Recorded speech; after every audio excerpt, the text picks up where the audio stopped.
What a beautiful name. What a wonderful, awesome, majestic, and powerful name.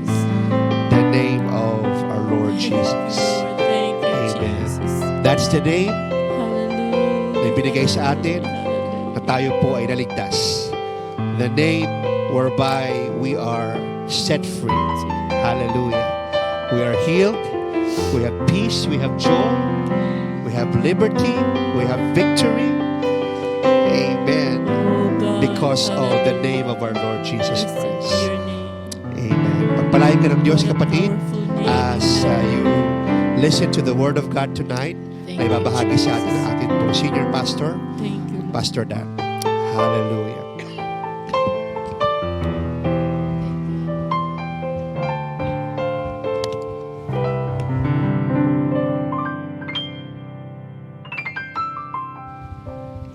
Praise the Lord. Good evening to everybody. How are you? Thank God for this time for us to be together once again in the presence of the Lord. Salamat sa Diyos na tayo ay muling nagkanig, kapatid, dito sa presensya ng ating Diyos. At akin pong inasahan na mayaman ang pagpapala ng Diyos sa iyo. At ikaw ay masigla, malusog, masayang tunay, at ikaw ay nag-enjoy sa blessings ng Diyos kasama ang iyong buong sambayan. Hallelujah. Maging nasa Pilipinas ka o nasa ibang bansa, around the world, may I say congratulations for being with us tonight, sapagkat hindi lang kami ang kasama mo, kung hindi, sabi ng Biblia na sanang 2 o 3 nagkakatipon sa kanyang pangalan, ang Panginoong Jesucristo ay nasa kanilang kalagitnaan. Therefore, we are more than 3, we are more than 5, and all over the world, mga kapatid, tayo ay napakarami. Therefore, pumapagitna sa atin ang ating Diyos at nakikilala ng Panginoon ang mga tunay na nagmamahal sa Kanya. Salamat sa Diyos na ikaw ay kasama ngayong gabi, at aming dalangin ko na ang pagpapala ng Diyos ay tunay po na iyong makamtan sa gabing ito. Hallelujah. Praise the Lord.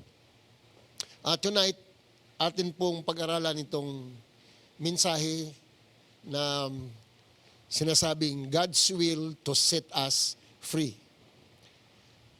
God's will to set us free.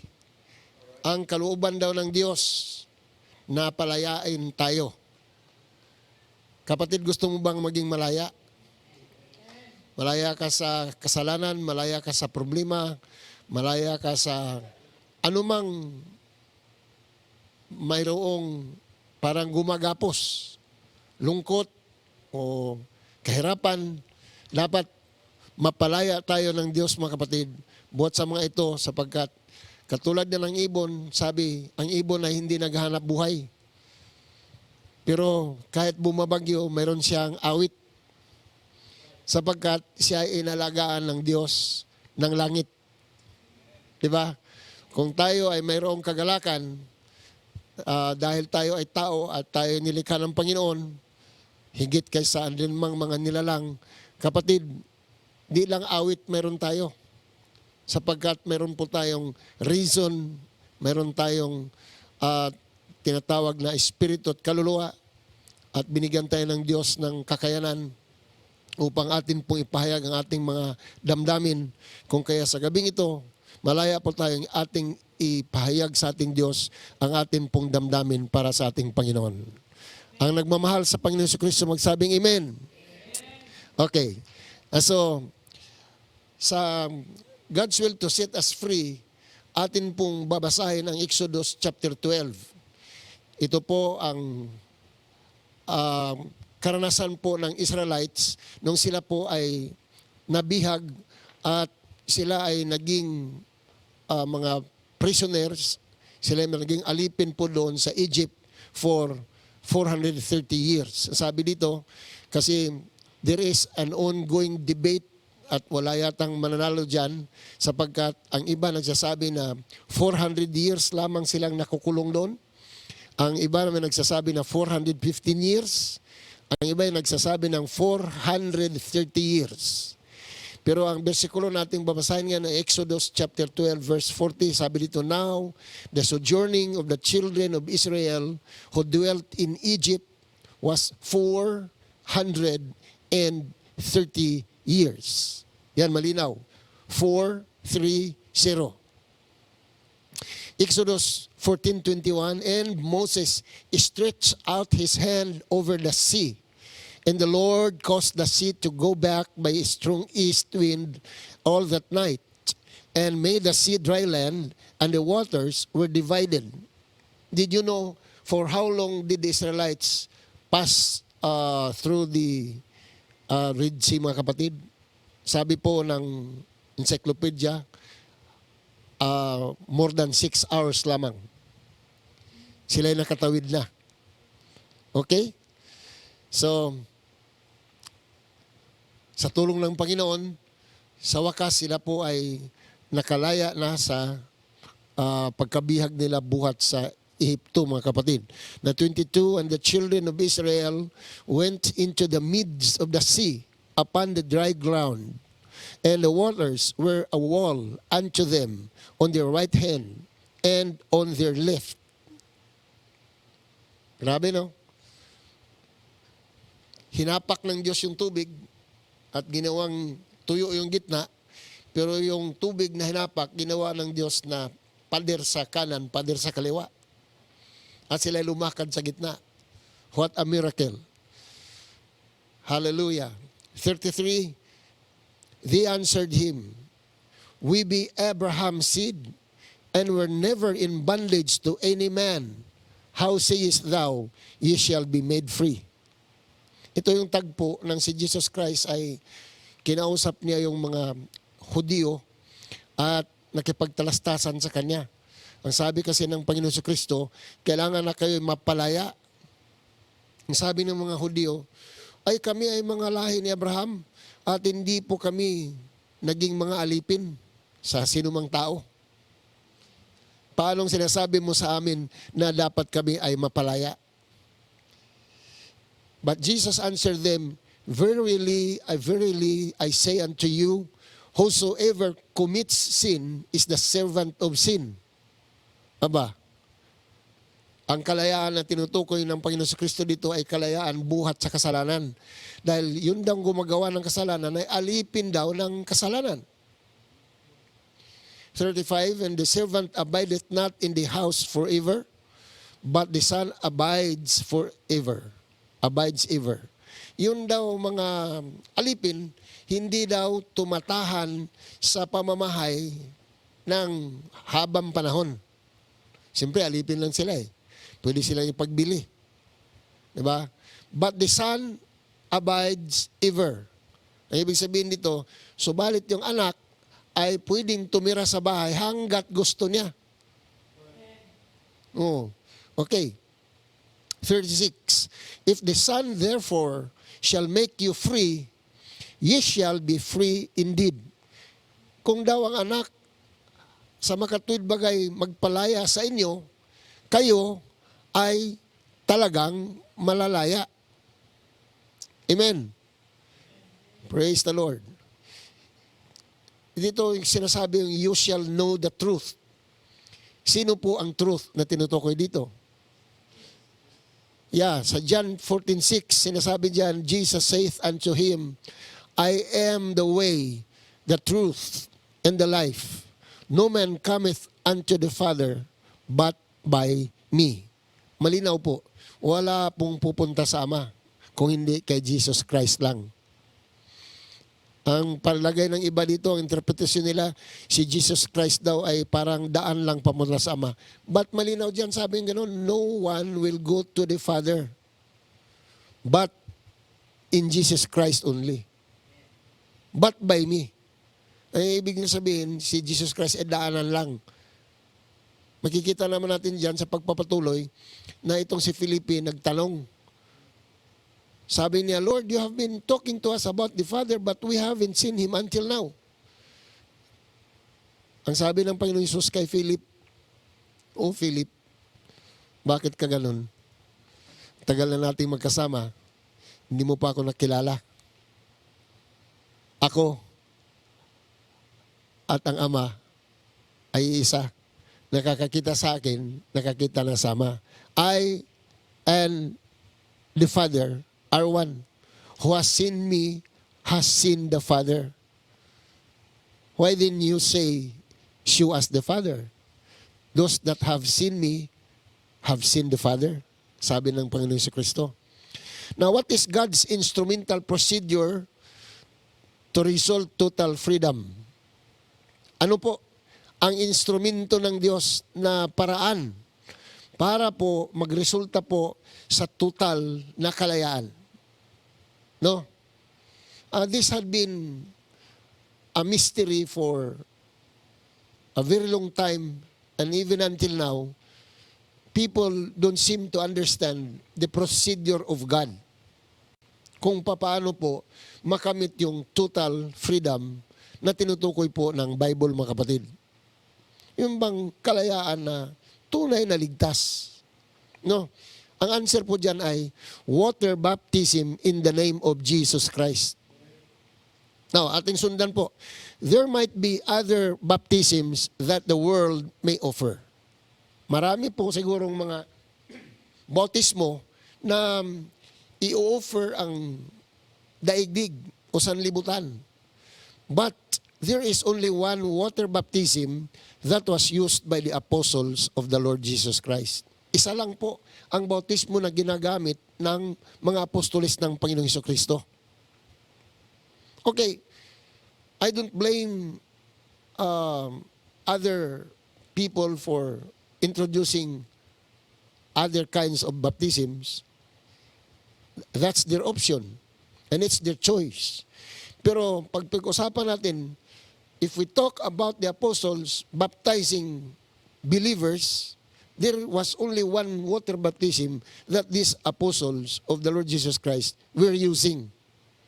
At para sa akin, I would follow the baptism that they use because kanino ako, mga kapatid ko, gagaya? Kanino ako susunod? Masusundin ko yung mga apostles. Ang sabi nila, nagkamali daw ang apostles. Kasi daw ang command ng Panginoon sa Matthew chapter 28 verses 19 hanggang 20, go into the world and preach the gospel to every creature, baptizing them in the name of the Father and of the Son and of the Holy Spirit. Utos yun. Si Jesus Christ noon ay hindi pa po namatay, hindi pa po nilibing, hindi pa po nabuhay mag-uli. At wala ako doon para mapakinggan yun. Rather, the apostles of the Lord Jesus Christ were the ones who were there when the Lord pronounced the command. And then, sila po yung unang gumawa ng water baptism. Nung si Jesus Christ ascended to heaven already, sila po, after the pouring down of the Holy Ghost, doon sa upper room, nakita po natin, mga kapatid, na 3,000 and about 8,000 after yung nagkagulo doon dahil sabi ng mga tao, mga baliw ito, mga lasing ito. So tumayo si St. Peter sa Acts chapter 2 verse 38. Tumayo siya, sabi ng ganon, maglikat muna kayo. Teka sandali. Tumayo siya, sabi niya, then Peter said unto them, repent and be baptized, every one of you, in the name of Jesus Christ, for the remission of sins, and you shall receive the gift of the Holy Ghost. Yan po ang salita ni Pedro, mga kapatid. Wala naman siyang binabanggit na ibang klaseng water baptism. And since then, lahat po ng mga tao na binabautismuhan, ay binabautismuhan po, makikita mo sa New Testament, walang ibang water baptism na ginamit dyan. Kung hindi, in the name of Jesus Christ talaga. Ngayon, tuloy po natin.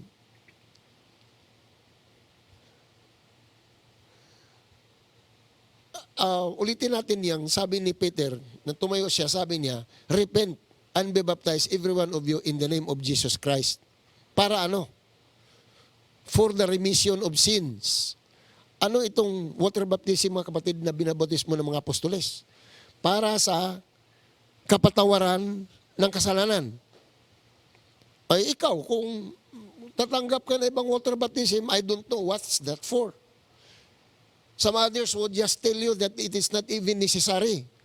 Oh yes, it is not necessary for them because it's useless. It's not the right kind of baptism. But for me, according to the Bible, in Acts 2:38, that water baptism in the name of Jesus Christ in water is for the remission of sin. Gusto ko mapatawad ang aking kasalanan. Ikaw, gusto mo bang mapatawad ang kasalanan mo? If you want your sins to be forgiven, if you want remission of your sin, of course, you need the right kind of water baptism. I don't know about you, but for me, it is both philosophy and logic, and it is for a fact. Sa akin, it's reality that because I need remission of my sins, mga kapatid ko, that's why I receive the baptism in water in the name of the Lord Jesus Christ. No debate. Please, don't tell anybody and don't attack me for teaching this kind of water baptism. I don't force anybody. This is not a command. This is not even a suggestion. Rather, I am just showing what I believe in the Bible and what is written in the Bible. Dahil hindi naman tayong sumulat yan. Ang nakalagay talaga, water baptism in the name of Jesus Christ sa tubig is for the remission of sin. And then the next one is, it is for receiving the gift of the Holy Ghost. If I want to receive the gift of the Holy Ghost, then I must get baptized in water in the name of Jesus Christ. Pero bang dapat pagtatalunan doon? Sabi nila, kasi nag-away-away na eh. Medyo magulo na. As Christians, we need to love one another. We need to understand one another. But some others would say, in YouTube, a lot of them are attacking me. They keep on unsubscribing because they say, you are a pastor, but you do not know what you preach. You preach a cult. Because I am preaching one God that manifests in the flesh, who is Jesus Christ, and then I preach about water baptism in the name of Jesus Christ. And according to them, that water baptism is wrong. But I can point it in the scripture, whom shall I believe to? Do I have to believe a hearsay or a story made by a lot of people, by scholars and by great leaders? Jesus Christ is the one who spoke to his apostles, and the apostles followed the command of the Lord in obedience, and therefore, the apostles are there. Ang sabi po ng Galatians chapter 1, mga kapatid, kahit ba anghel pa ang mangaral bumaba dito, mangaral ng ibang ebanghelyo, ipapatakwil eh. And so ako, ayaw ko namang magtakwil ng kapwa ko, mga kapatid. I would rather stick to the Bible kasi ito po ang aking gabayan eh. Hindi ako matatakot if ever you would not receive this. Okay, masasaktan ako para sa iyo because hindi man nag-shine ang light sa iyo. Hindi man inopen ng Diyos yung mind mo at saka ang puso mo. Anong magagawa ko? I just introduce and I just repeat the Word of God through preaching because it's my job as a servant of the Lord to speak forth the Word of God and to give to people what is given by God to me. And of course, I cannot give something that I have not received. And I cannot also teach something that I don't believe. That's why it's found in the Bible that the water baptism in the name of Jesus Christ is for the remission of sin and for receiving the gift of the Holy Ghost. Anybody who would want to be saved by his sins being forgiven, and those that would want to receive the gift of the Holy Ghost, get baptized in Jesus' name. Walang ifs and buts. Hindi porke United Pentecostal Church ka, Apostolic ka, o Trinitarian ka, o ano pang iyong religion, ano pang iyong denomination. In fact, it is awkward and even shameful and awful for the so-called Christian community that we are so much divided by denominations and sects. Mga sikta. Alam nyo, how can you convert people who are non-Christians if our attitude is like this, that we cannot be united? Let's stick to the Bible. This is not to attack Trinitarians, but hey, my brothers and sisters, we cannot find any scripture and says the right word, the specific word, Trinity in the Bible. If you can find me, you can get all my money, and you can make me a slave for you.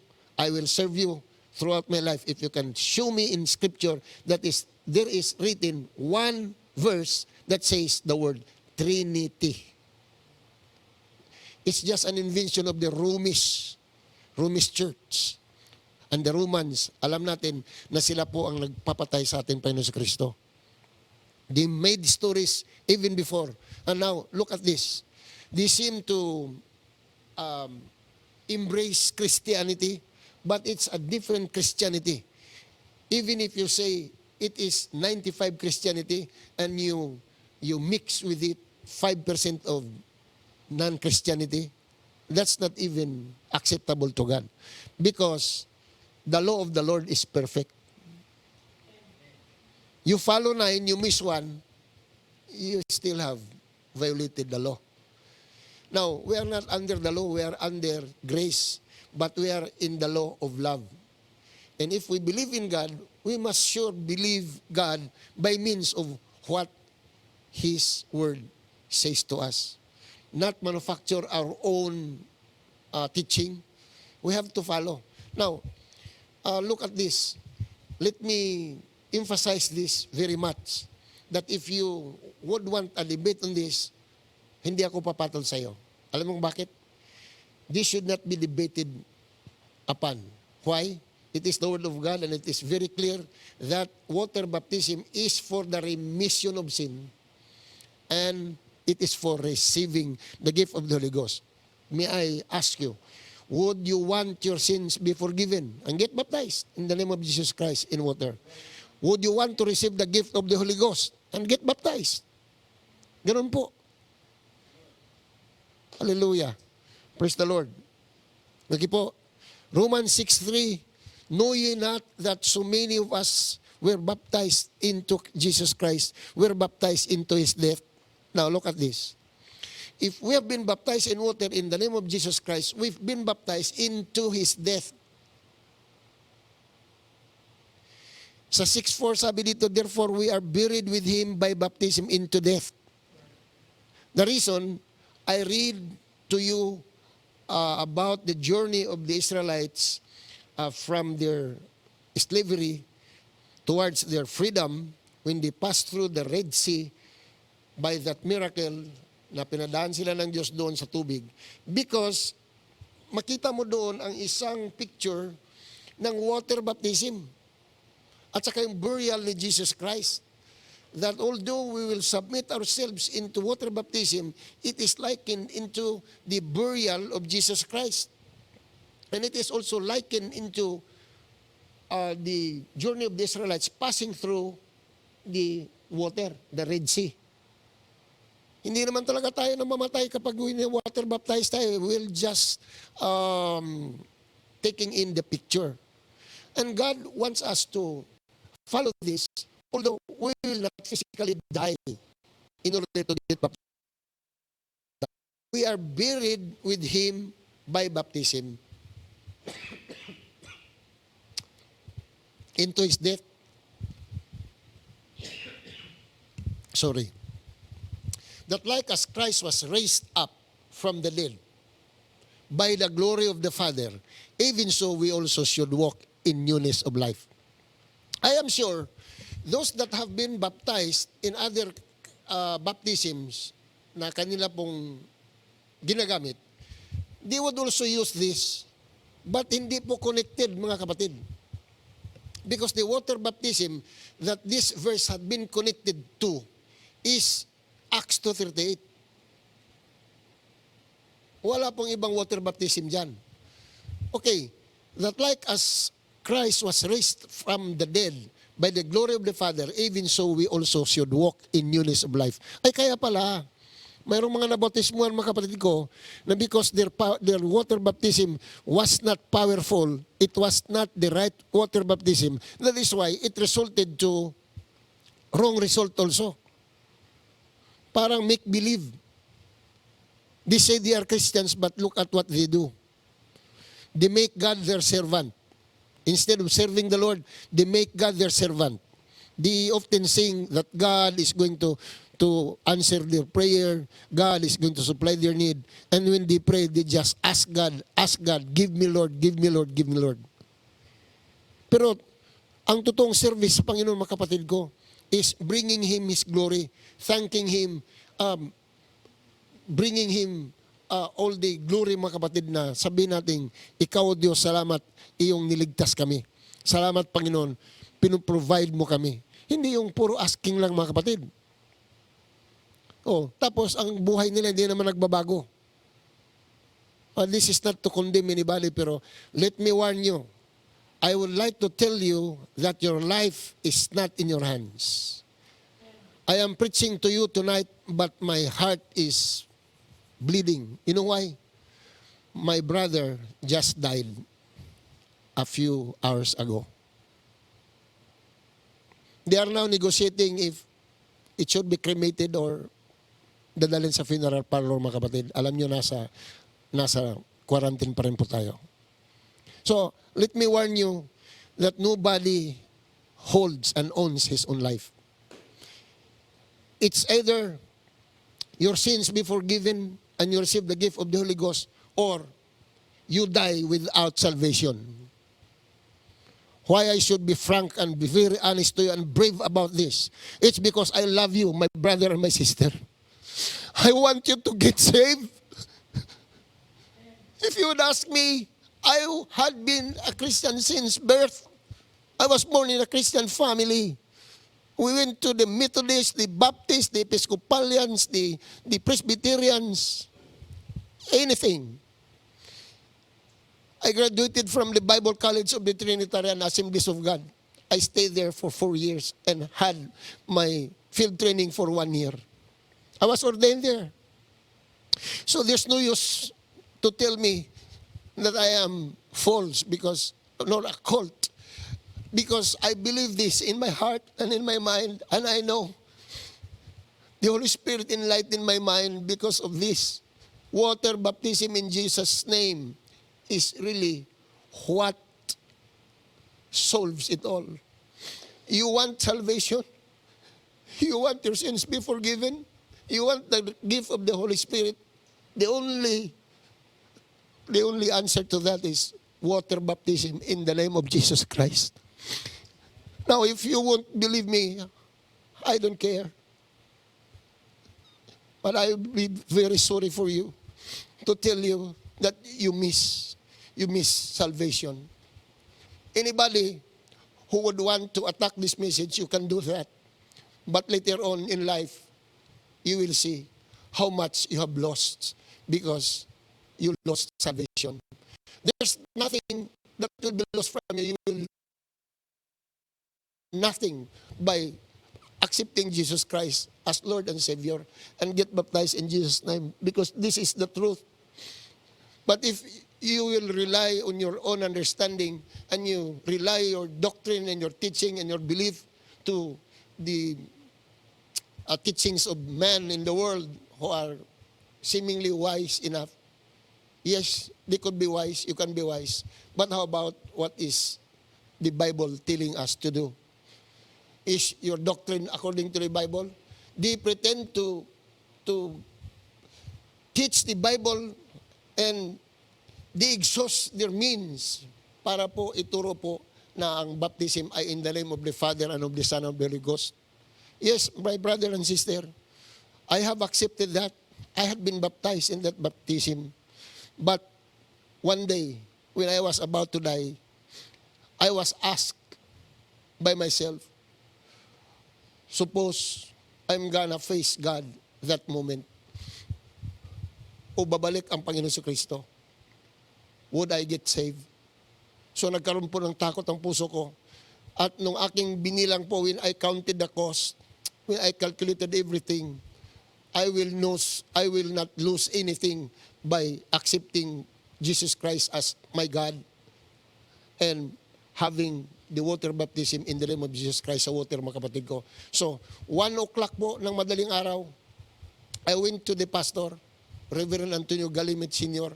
Sabi ko sa kanya, Pastor, bautismuhan mo ako. Nagulat siya. Sabi niya, what? You are a minister and yet you are not baptized? And I explained to him, yes, I got baptized in 1969. That was May, I got baptized in the name of the Father and of the Son and of the Holy Spirit. But right now, the Lord revealed to me that water baptism must be administered in the name of the Lord Jesus Christ for the remission of sins and receiving the gift of the Holy Ghost. Kaya kapatid, I have given my heart, I poured out my heart into you because I really feel I should love my fellow men. And to whom would I reveal the secrets? Di ba sa inyo? Hindi naman malalaman ng mga tao na hindi nanonood dito. How I wish, mga kapatid ko. I am not interested in the YouTube monetization. Sabi nila marami daw millionaire doon. Okay, maganda yon. Pero my only interest here in YouTube na pinupost ko ito is for others to be able to see this, a very simple one, mga kapatid. So that makapag-contribute man lang tayo ng kahit na kaunti para po doon sa mga tao na parang nasa loob sila ng kuiba, mga kapatid, na nakatira na sila doon. They had been in bondage for almost all time of their lives, mga kapatid. Pero dapat makapag-share tayo ng shed of light man lang. Kahit makabutas tayo, gawa man lang tayo, mga kapatid, ng counting light to them. At kung sisilipin nila, mga kapatid, makita man lang nila na mayroon palang tunay na kaligtasan at ang kaligtasan ay hindi malayo sa kanila. Ang sabi ng iba, mga kapatid, magpahayag ka lang daw na mahal mo si Jesus Christ, okay na raw yun. Hindi totoo yun. Hindi totoo yun. Kapag nagmamahal ka, hindi mo lang sinasabi na mahal kita.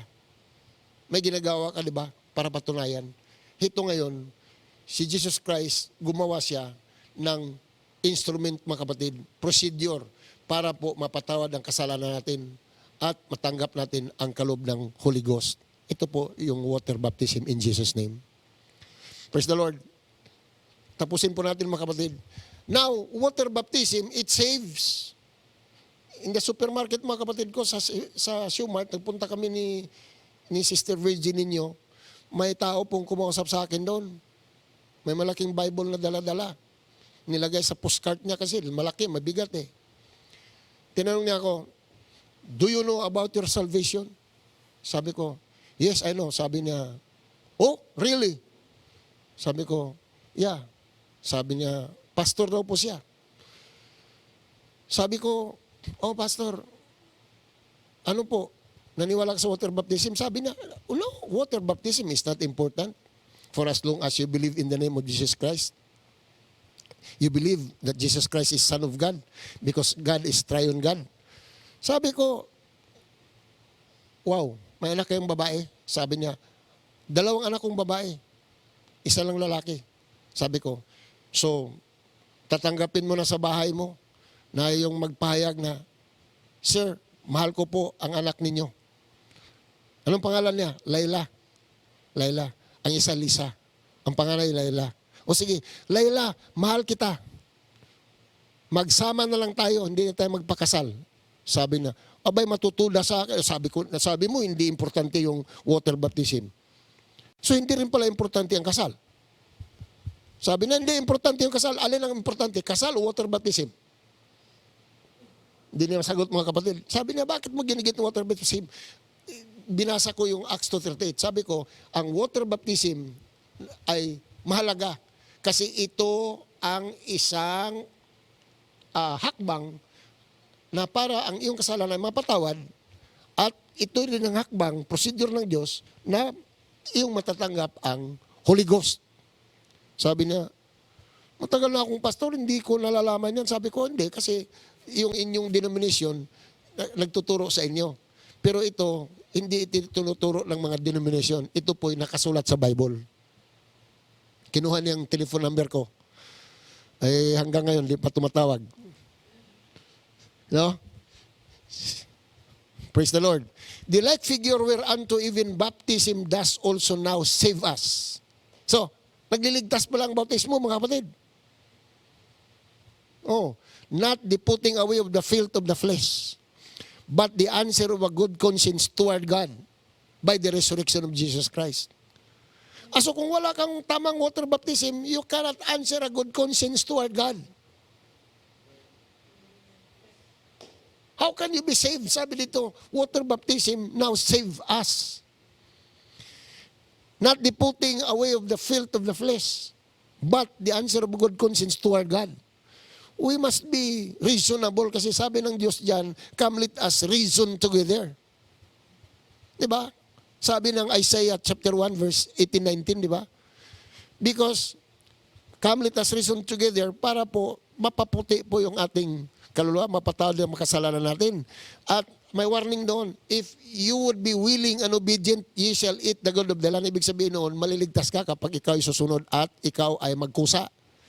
Pero kung ayaw ka, at magpatumpik-tumpik ka at mananatili ka dyan sa iyong katuruan ng sikta, iyong relihiyon at ng iyong denominasyon na gawa-gawa lang ng tao, yari ka dyan. So, bumalik ka sa Bible.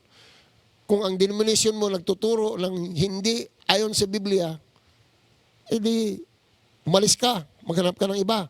Uli kaya magtayo ka ng sarili mong organisasyon kasi naman magpaloko ka dyan.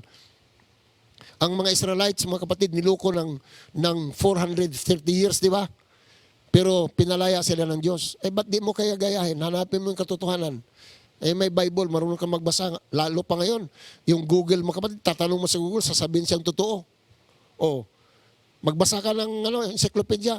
Noong araw, nung kami ay mga nag-aral sa college, wala pa pong internet.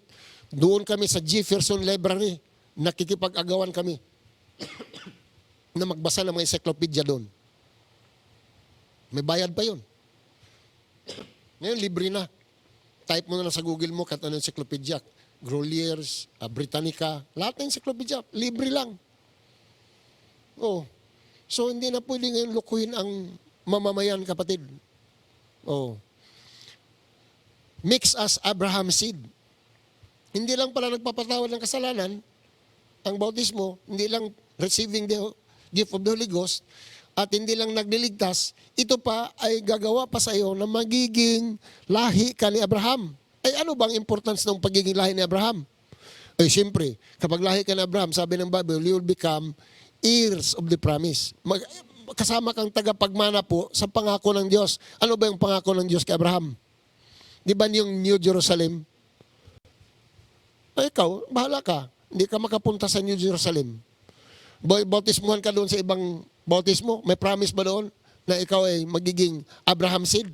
Wala. Hindi nga nila alam, mga kapatid, na ang water baptism, sabihin nila, hindi daw importante. They just say it is not important because they don't want to tackle it because they have not studied very well about water baptism. Katamaran yun. O minsan naman pandaraya. Minsan pag alam mo, minsan mga kapatid, meron ako nakatabi sa PLDT, nagbayad kami. May 1,000 siyang fake. Sabi ko, bakit may babayad yan? Sabi niya, partner, baka lang makalusot, sayang din to. Sabi ko, hindi. Ako mayroong 1,000 din na tinanggap. Ito, 1,000. Pinunit ko sa harapan niya. Sabi niya, brother, sayang yun. Baka makalusot. Sabi ko, no. Pag alam mo na mali, right in your hands, sirain mo na, huwag mo nang ipagpatuloy pa. Alam mo na mali yung water baptism na tinuturo sa'yo, kaya sinasabing hindi important. Ano hindi important? Sabihin ba ng Diyos yung hindi important yung water baptism? Show me in the Bible that water baptism is not important. Wala na po akong ikatatakot. Matanda na ako, kapatid. Wala akong, I will not run for president. Hindi ako artista. Hindi ako makipagkompetensya. Wala na akong patutungan kundi ang Panginoon lang. Totoo yun. Ikaw, saan ang punta mo? Di ba Panginoon din? Kung mag-rapture, makakasama ka ba? Kung namatay ka, saan ka pupunta? Sa Diyos ba o sa impyerno? Kaya matapang ako ngayon.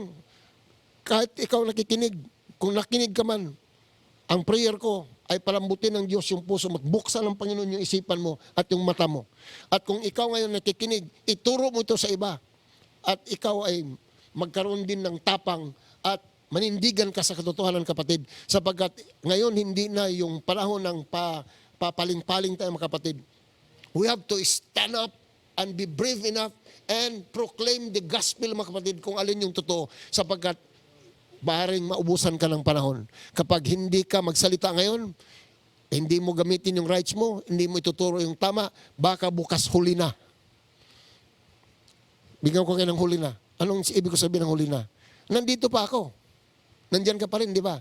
Pero si Danding kuhang ko, patay na.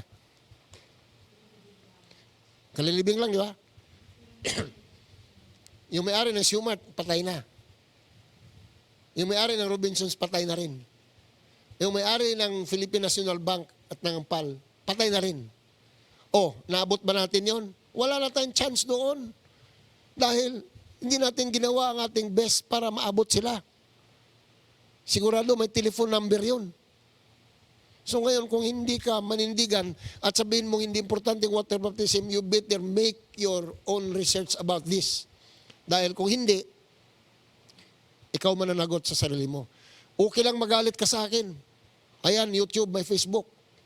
Bash me over there. Ibuhos mo lahat ng galit mo. Kung pwedeng pumunta ka, suntukin mo ako, tanggapin ko yan. In the name of God. Matuto ka lang at maligtas ka lang. Pero ang prayer ko talaga sa iyo, let God open up your mind and your understanding and your spiritual eyes, mga kapatid ko, at yung puso mo, na tumimo sa puso mo itong salita ng Diyos at mag-shine nawa, mga kapatid, ang light of the Holy Ghost sa iyo para matanggap mo yung kaligtasan na totoo. Kung ikaw ay tao ng Diyos, maintindihan mo ito. Kasi sabi ng Biblia, my sheep know my voice. Pero kung hindi mo maintindihan, wala tayong magagawa. Kasi alang naman tanggapin mo, hindi mo naman pinaniniwalaan. Di ba? Ganun lang yun eh. Walang pilitan. Pero para sa akin, as for me and my house, sabi ni Joshua, we will serve the Lord. It is more than a duty and a responsibility. It is love na nagbigay po sa atin, mga kapatid, ng inspirasyon para po sabihin natin ang totoo nang wala pong tinatago. Wala naman akong kikitain kung sasabihin ko sa ito eh. Mayroon ba? Mayroon ba akong binibinta sa iyo? Tatanggap ako ng komisyon? Pag tumanggap ka sa Panginoon, ikaw ang maliligtas. Hindi naman ako eh. So, ginagawa ko lang ito kasi utos ito ng Diyos. Praise the Lord. Okay po. Galatians 3:27, for as many of you as have been baptized into Christ have put on Christ. Kapag nabautismo ka Kristo, isusuot mo si Jesus Christ. And if you be Christ, then you are Abraham's seed and heirs according to the promise. Yun lang talaga. Basta ang usapan, ang mga nabautismo kay Jesus Christ, kay Kristo. At kung kay Kristo ka, ikaw ay lahi ni Abraham. At kung lahi ka ni Abraham, tagapagmana ka ng pangako. Mahirap ba intindihin yun? So, siguro mga kapatid, kasi prayer night ito, hanggang dyan lang muna tayo. I'm so sorry if I have hurt your feelings and I have mukhang baka natulig ko yung inyong mata at damdamin, kapatid ko, pero ganun talaga yun. Mas mabuti na yung masaktan kita ngayon. Yung doktor nga, hindi mangingimi na injeksyonan, mga kapatid, kahit batang maliit, para lang gumaling. Ikaw, kung babae ka, kung lalaki ka, yung doktor, hindi yan mangingimi na tanggalin yung damit mo para usisain yung iyong buong katawan kung anong nangyari dyan sa katawan mo. I-accuse mo ba yung doktor ng maliciousness dahil hinubaran ka? Hindi. Ini-x-ray ka pa nga buong katawan, pati yung kalubluban ng iyong himaymay ng iyong katawan, i-x-rayin pa yan. Buti kung x-ray lang, may MRI pa. Lahat, we allow the doctors to do that. Why don't we allow God to do that for us? And then, why wouldn't you allow the pastor to tell you that? I've been a pastor for the past 42 years. Kaya, sabi ko, Sayang yung aking itinagal sa ministry kung ako'y magpatumpik-tumpik, magpahiya-hiya ako. Wala naman akong iniiwasan, wala naman akong iniingatan, kapatid ko, na sabi nila, may dangal ka ba, pastor? Mayroon, ang dangal ko ang Panginoon Jesucristo. So if I'm gonna preach the word of the Lord, tapangan mga kapatid ko. Ang tatanggap, mabuti. Ang hindi tatanggap, sorry. Pero thank you. Kasi kung hindi ka tatanggap, di naman ako ang hindi mo tinanggap. Ang Panginoon naman eh. I'm not offering myself. It's the Lord. Umaring you don't like my personality, sorry, pero this is just how the Lord has created me. Ganito lang ako, kapatid ko. Hindi tayo artista, hindi tayo paggalang lalaki, pero ang aking nilalakad sa iyo, na matanggap mo yung tunay na kaligtasan. So, ngayong gabi, maraming salamat sa Panginoon na binigyan tayo ng pagkakataon, mga kapatid. At ang recommendation po ay, be set free. How? Get baptized in water in the name of Jesus Christ as soon as possible.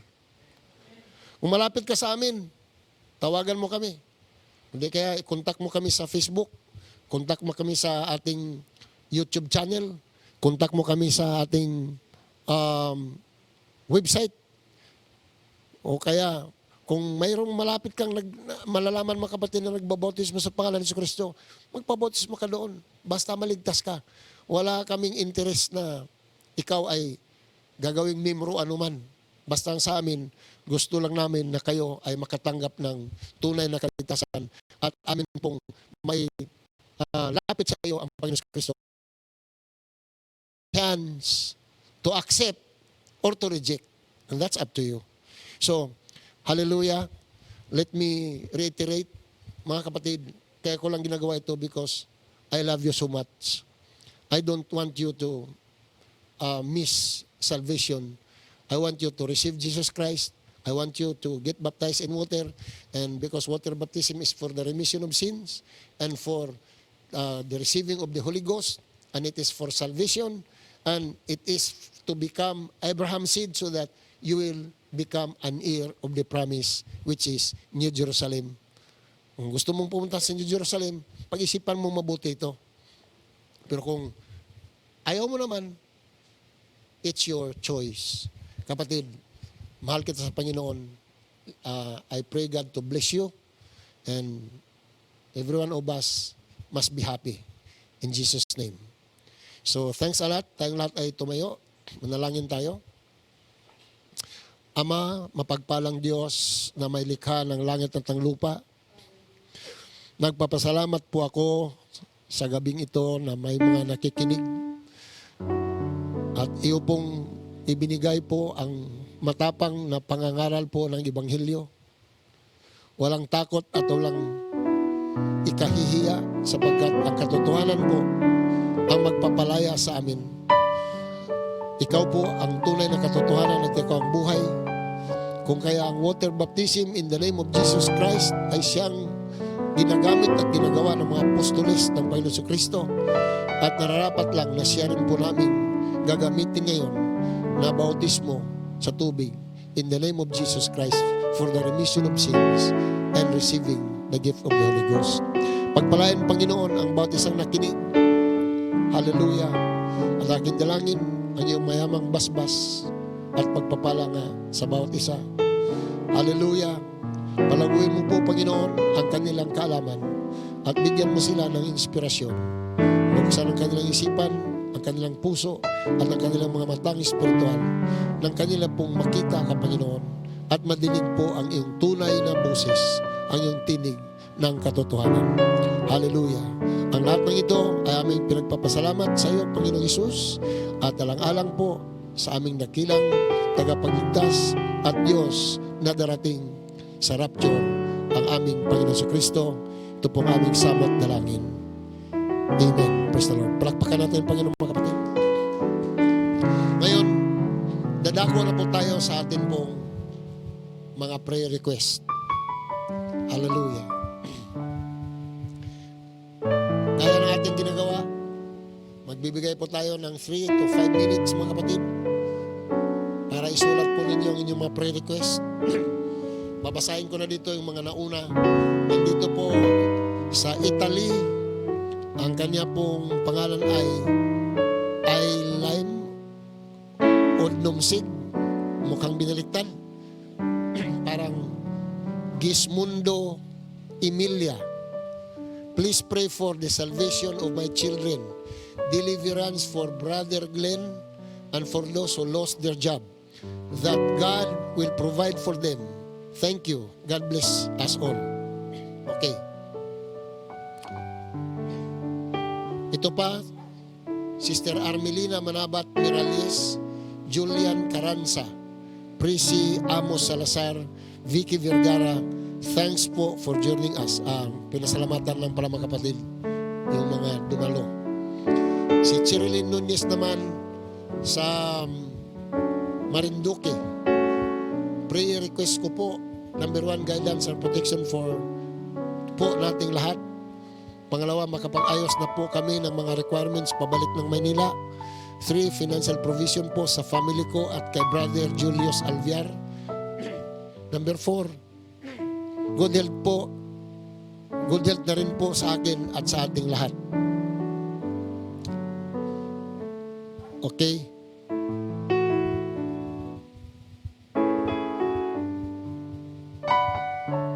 Hallelujah. Praise the Lord.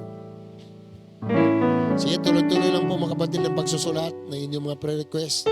Ito naman si Teacher Nicole Alviar, top fan number 1. Testimony ko, nagpapasalamat po ako sa Panginoon at nakuha ko na ang aking certified true copy ng General Weighted Average sa NTC. Oh, praise the Lord. May answer prayer na mga kapatid. Example yan, na kapag tayo nagpapadala ng prayer sa Panginoon mga kapatid ko, sinasagot ng Diyos. Prayer request po niya, siya ngayon ay makakapasok na sa San Juan, ano ba, elementary school ba yan? National High School. San Juan National High School, sa government school mga kapatid, kasi lumabas na po yung kanyang certified true copy ng General Weighted Average sa National Teachers College. Praise the Lord. Prayer request din po niya na makuha na ang qualification for teacher's result at makapasok na sa San Juan National High School. Divine protection and good health kila Sister Cherilyn Nunez and family, Sitar family, Habal family, Algar family, Horn family, Alvar family. Financial provision worth 10,000 for insurance investment. Favorable time para makakuha na ng student license. At number 5, prosperity and good health to all HGC saints. Okay. Ito pa, top fan number 1 din, +1 pala. Joyce Salazar Salas, Teacher Joyce Salazar Salas. Divine protection po para sa ating lahat. Continuous provision po ng Panginoon sa bawat isa. Hallelujah.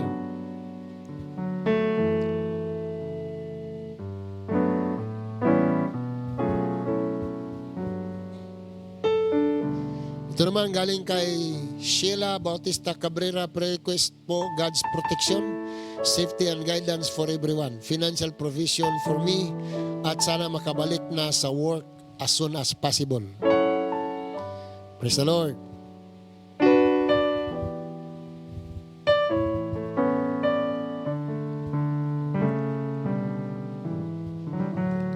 Si Sister Kim Nicole Dalmasio Fernandez naman, prayer request daw po niya ang traveling mercy nila ni Sister Eileen at Sister Hannah.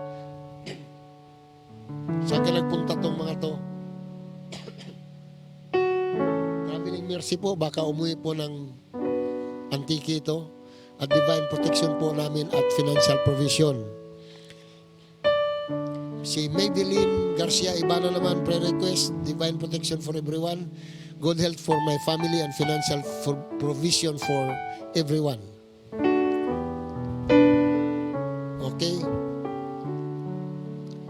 Ito, sharer, Teacher Romel Ong, prayer request, guidance and protection for all HGC saints, financial provision worth 50K, favor in work, good health for me and for all HGC saints, life partner. Kailangan niya mga kapatid ng babae na asawa. Asawa, no? Kailangan na life partner. Qualified naman siya kapatid, binata.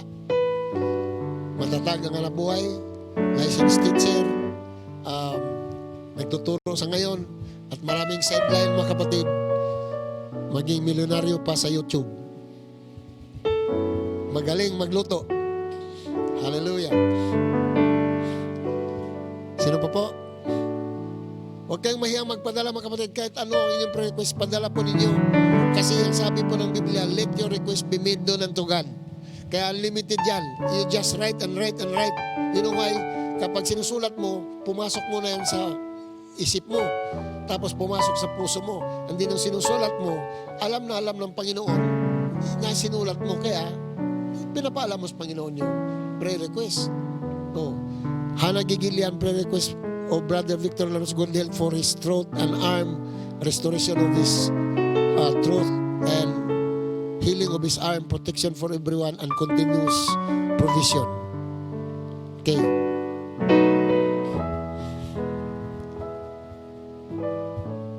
Okay mga kapatid, pass na ba tayo sa ating 5 minutes? Edit na.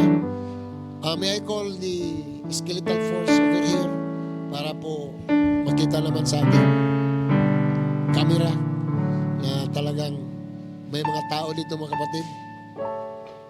I'm not just talking to the camera mga kapatid, talagang there are people who devoted themselves to serving the Lord mga kapatid. Kami dito, walang mga sweldo lahat ito mga kapatid. Ginagawa namin ito para po sa kapakanan at sa glory at saka sa honor ng ating Panginoon, at siyempre po para din po sa inyo. So, we are going to pray now for the prayer request. Magkasundo tayo. This is just a confirmation of the prayer request that you have written down. Kasi alam na ng Diyos yan. At ang utos ng Biblia, kailangan tayo magkasundo. Kasi sabi ng Panginoon, any two of you that would agree here on earth shall be agreed in heaven. Ba? So, kung tayo ay magkasundo at indalin natin panalangin sa Panginoon, mga kapatid ko, pagkasunduan din yan sa langit. So, ngayon, ikaw ang sumulat, kami, dalhin natin sa Panginoon sabay-sabay. I believe God is going to honor it. So, marami ng pagkakataon. May dagdag pa po. Lourdes Lanusa Kahilo, continuous divine protection and provision of God para sa ating lahat. God's favor and grace sa aking online demo teaching sa Monday. Wisdom, direction, and favor sa ating mga work. Ma-release na po educational assistance from UWA. Okay? Hallelujah.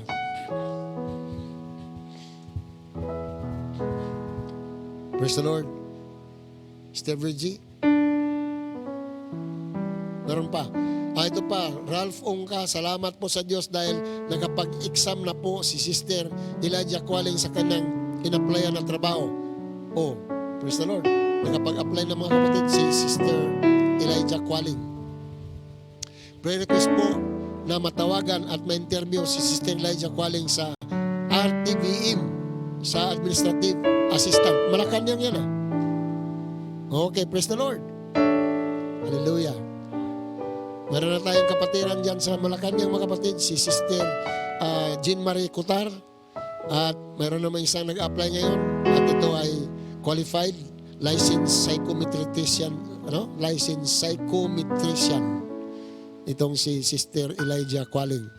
Dagdag ni Sister Lourdes Lanusa Kahilo, for Chisca Minisis po yung educational assistance na galing sa UWA.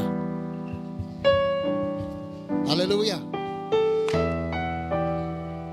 Do you believe, God, that when we pray, God is going to hear us? Amen, praise the Lord. So kapatid, wala pong hadlang. Pananampalataya lang ang sukatan. At ang hiningi ng Diyos, hindi malaking pananampalataya. Maliit lang na pananampalataya, isang fertile na pananampalataya na tulad po ng mustard seed. Na kapag yung maliit na butil ng pananampalataya na yan ay yung itatanim, yan po ay tutubo kasi buhay. Buhay bang pananampalataya natin sa Panginoon? Hallelujah, praise the Lord. Okay po, with a very simple prayer, lalapit tayo sa Diyos mga kapatid, sa ating Ama. Hallelujah. Nang wala po tayong patumpik-tumpik. Hallelujah. O Amang makapangyarihan sa lahat. Sumasalangit ka. Tunay ka naming minamahal, O Diyos. At salamat po sa pag-ibig na una mong ipinakita sa amin. Kung kaya kami po ay tumalima at amin po lamang, Panginoong, nadarama sa aming puso na kami ay tunay mong iniibig at minamahal. Kung kaya po, Panginoong Hesus, gayon din po ang sukli na amin pong magagawa sapagkat kami po ay binahigyan mo ng pag-ibig mo na tunay at iyong pagmamahal. Pag-ibig na tunay din at pagmamahal ang amin pong ihandog at ialay sa iyo. Ngayong gabi, Panginoong Hesus, kasama ng iyong ipinagkalob sa amin ng pananampalataya, lumalapit kami sa iyong trono ng biyaya na nagkakaisa at nagkakasundo at sama-sama, Panginoon, na dinadala ang mga panalangin na isinulat po ng bawat kapatid. Hallelujah! Batid namin na ito ay alam mo na, Panginoon, subalit kailangan lamang namin, O Diyos, na kami ay magkasundo at sa confirmation amin pong dalhin sa iyo, hallelujah, bilang formal po, hallelujah, na paraan na amin pong idinadalangin ang mga pre-request na ito, Panginoong Hesus, upang ikaw po ang siyang tutugon at ikaw po, Panginoon, ang siyang magkakalob dito sa bawat isa na mayroong kahilingan. Hallelujah. Sama-sama namin ngayon, Panginoon, at formal sa pananampalatayang dinadalangin sa iyo ang bawat prayer request na naisulat ng bawat isa sa gabing ito, Panginoong Hesus. Hallelujah. At ikaw po ang tumugon, ikaw ang siyang sasagot at magkalob dito sa bawat isa. In the name of the Lord Jesus Christ. Palakpakan natin ang Diyos, mga kapatid. Hallelujah. Okay. God bless you. Kapatid, invite kita muli sa Sunday. Hallelujah. Dito rin, Sunday ng morning, 9:30 po ng umaga. God bless you po. Hallelujah. Thank you very much.